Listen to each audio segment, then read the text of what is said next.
Hello and welcome to my channel. My name is Anuska Taylor. So great to have you here. And this week's video is all about how much breath do I need for speaking? Now, you might be thinking, well, I've got through life already and I've never had to think about this before, and I speak every day, and you have a fair point there. This isn't about everyday speaking. This is about demanding voice use as a speaker. So that's what I'm going to be talking about today.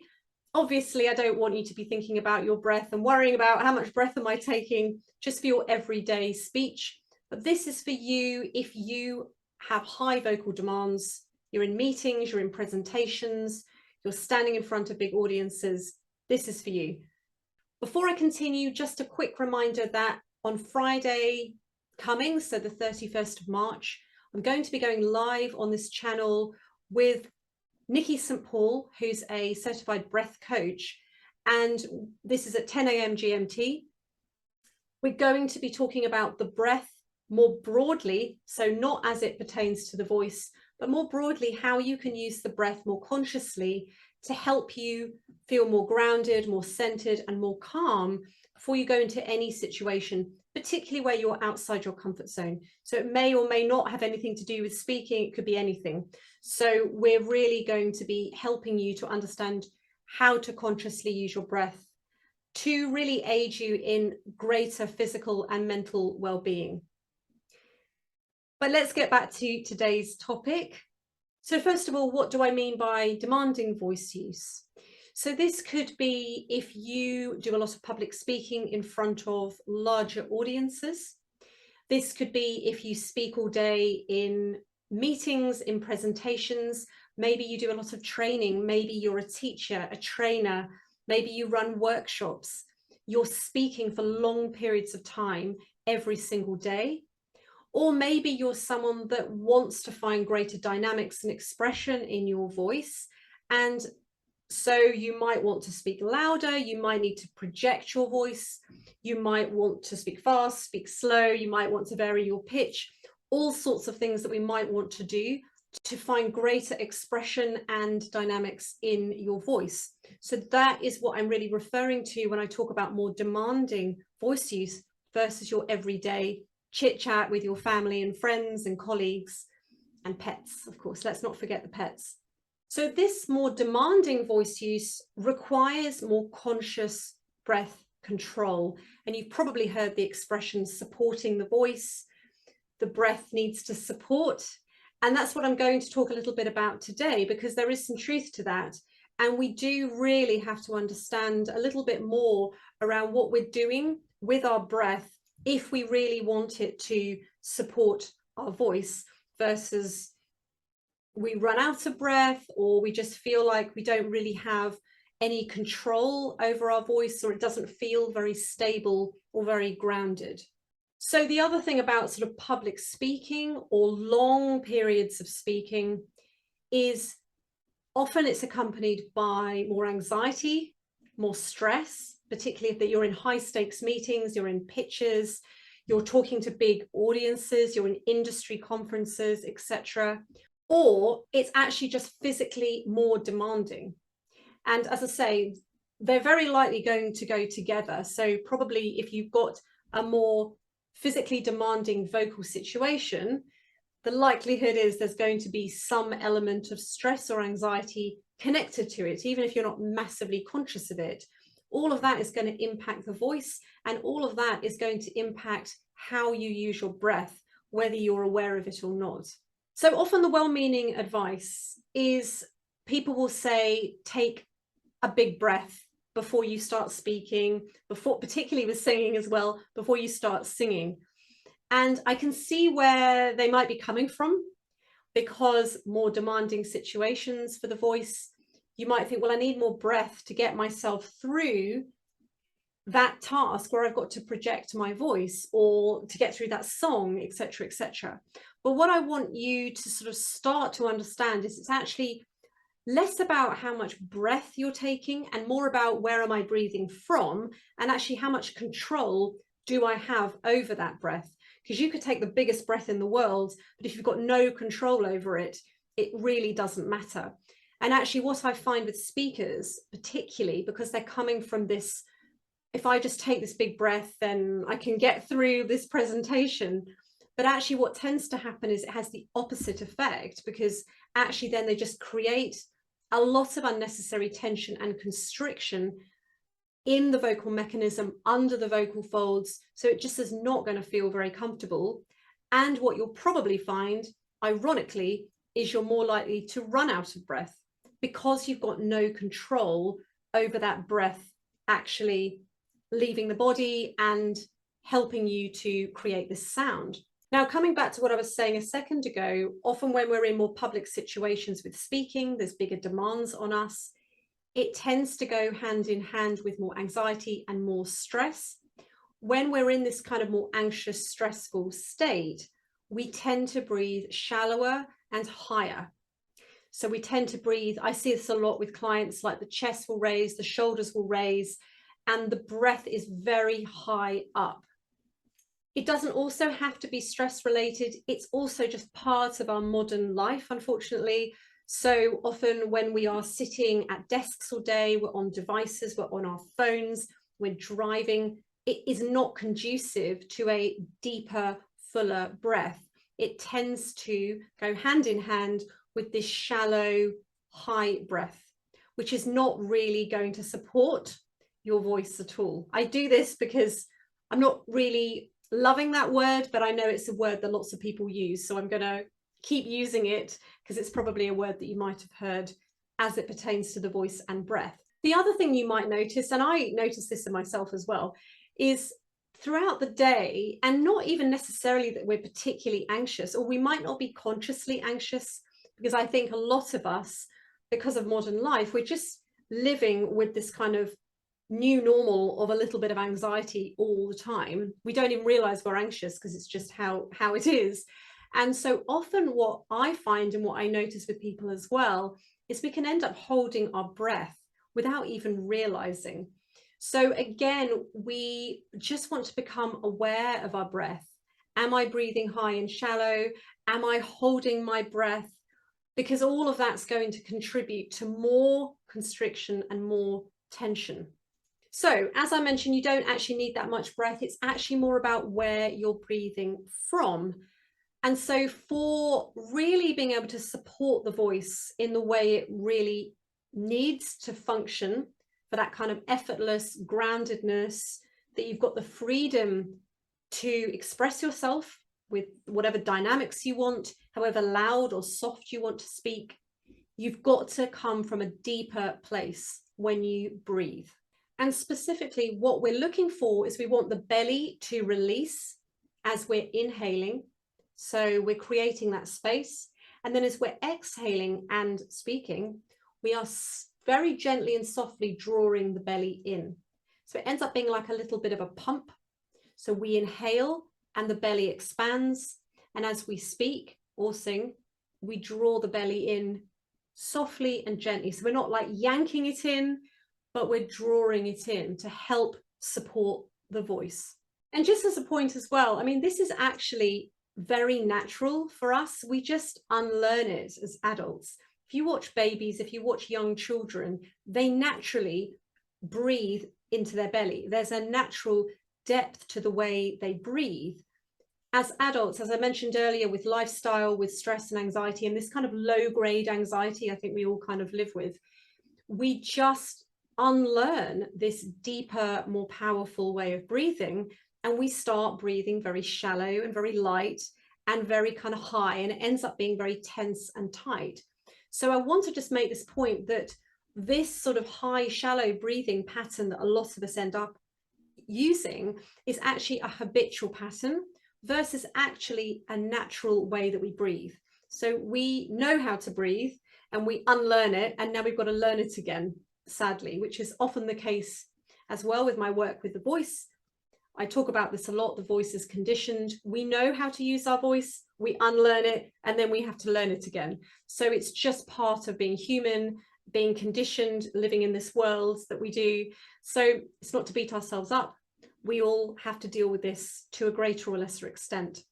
So what I'm going to do, what I'd like to share now is a little exercise so you can feel the extreme of what this more, let's call it this fight or flight response to breathing feels like, versus where we really want to try and move towards this deeper, fuller breath when we're speaking.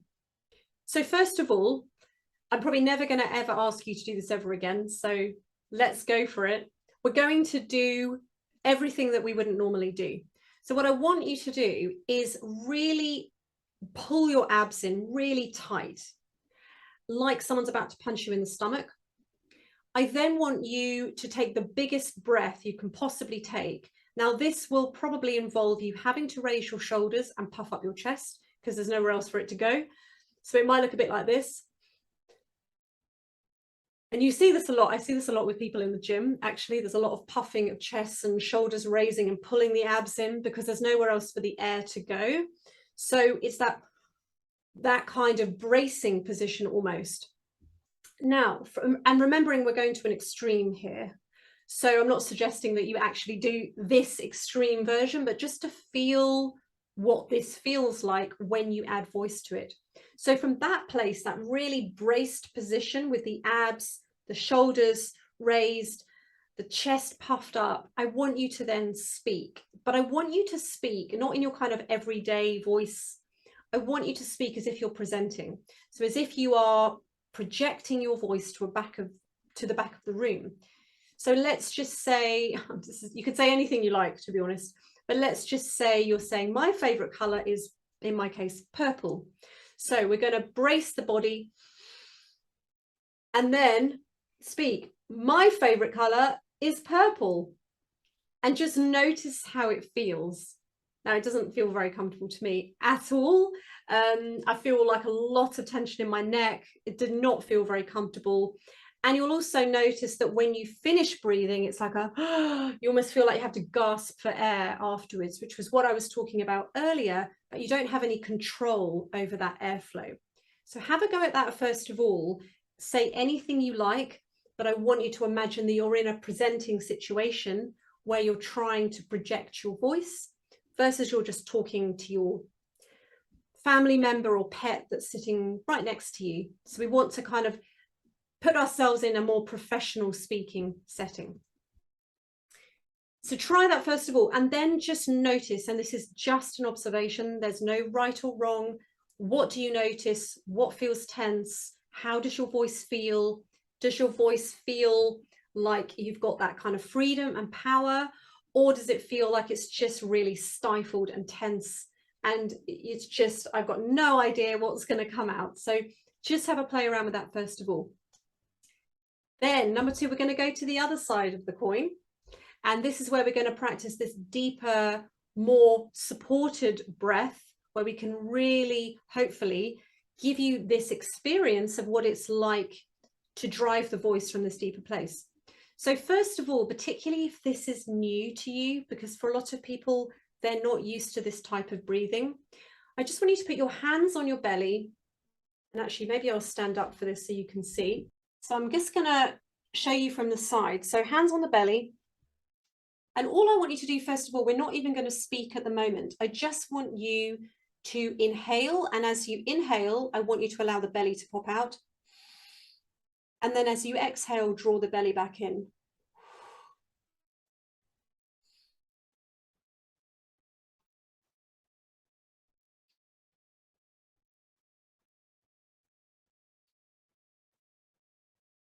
And then if you don't need your hands, then you can do it without your hands.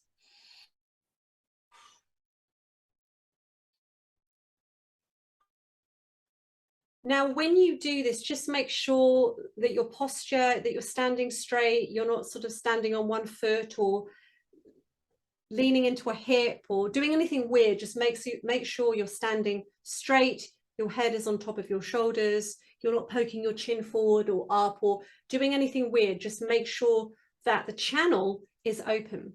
So do that first of all, get into that rhythm first of all. Now then, on the exhale, I want you to then speak the same sentence that you said before, the kind of the tight, let's call it the tight version of breathing. I want you to say the same sentence, again, imagining that you are projecting in a meeting versus just having a chat with the person next to you, and see what a difference it makes. So you're going to, as you inhale and the belly expands into your hand like it did a second ago, on the exhale, you're going to draw the belly in and say the same sentence. So my favorite color is purple. My favorite color is purple. And again, just notice, how does it feel? Do you feel you've got more control over the voice? Do you feel like you've got more control over the sound? Do you feel any tension anywhere? Do you feel like you're being strangled at all? Or does it feel a lot freer and a lot easier? So again, just notice what shows up for you. And also, actually, an interesting exercise would be to record yourself, record the difference in the tone of voice as well between the sort of the constricted version and the more free-flowing version. Now, you know, I would suggest that you do this initially standing up and probably in front of a mirror so you can see what you're doing, but absolutely you can do this sitting down. So you can have the belly going in and out, sitting down and speaking, because I recognize a lot of people now are in meetings on Zoom like I'm using right now. The important thing with this one as well is to make sure your shoulders are soft, your chest is soft, so you're not having got your shoulders up around your neck. Everything is kind of open and soft. Whereas the first version, we were like that before. So now we're just opening everything up, everything's soft, the shoulders are dropped. That's really important. So the only thing that's actually really moving is the lower part of the body. So the belly, the abs area, and perhaps the lower ribs, the lower back. There's movement in the lower part of the body, but really, yes, there will be some movement through the chest, of course, but it's not like a, which is often what I see with speakers. Now, once you get into a bit of a rhythm with this and you get used to that belly moving in and out, so there's some flexibility and movement through the belly as you speak, then I want you to really just put your focus on the exhale as you speak. So every time you speak, you're drawing the belly in. You're drawing the belly in. I'm doing this now, even as I speak to you. So there's always a little bit of movement in the belly. It's not being kind of tightly held in, like, you know, your life depends on it. There's some softness and there's some movement. And allow the body, because it knows how much breath you need for a given task. If we get out of our own way and we allow a free-flowing channel, which is what we're doing with this exercise, then when you have that thought, and it's a microscopic second of a thought, you think, I want to say X, Y, Z. The body then prepares to inhale. You don't have to really do anything. Let the body inhale. You don't need as much air as you think. The body will naturally draw air in. You focus on the exhale. Don't worry about the inhale. However, to start with this exercise, I think it's quite useful when you're not used to this, just to get used to that movement of the inhale, exhale. But once you get more comfortable with that, then you can just focus on drawing the belly in when you speak. And you'll find that, you know, for more demanding situations, let's say you want to speak a much louder, for example, you might want to pull the belly in more, for example. So you will get to learn how much engagement you need with the belly, but you don't need to worry so much about the inhale. Let the body take care of that. So that's really the answer to this question is, first of all, you don't need that much breath. It's more about where are you breathing from and how much control do you have over that breath leaving your body. That's the most important thing. It's not about taking massive gulps of air.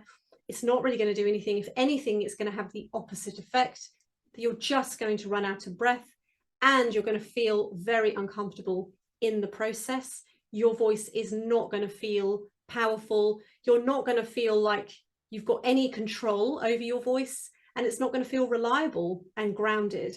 And as a speaker, in whatever situation you're in, you want all of that. You want a voice you can trust. You want a voice that is reliable. You want a voice that is powerful.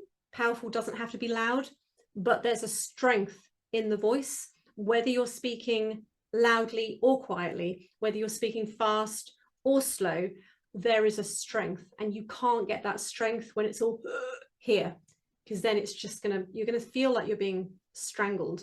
So I'd love to know how you go with this, whether you notice much of a difference. If you didn't notice much of a difference, that's okay. It may just be that you want to spend more time just practicing the inhale, exhale. Don't worry about the speaking bit for the moment. Get used to that, because perhaps you just haven't developed the awareness yet. So that's absolutely fine. Don't beat yourself up.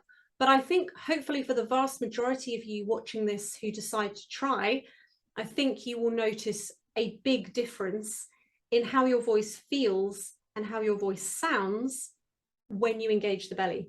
And actually that you don't need that much breath, because as I say, we tend to overcompensate. So when we breathe shallow and high, we tend to overbreathe to compensate. So if you can deepen the breath, you really don't need that much breath.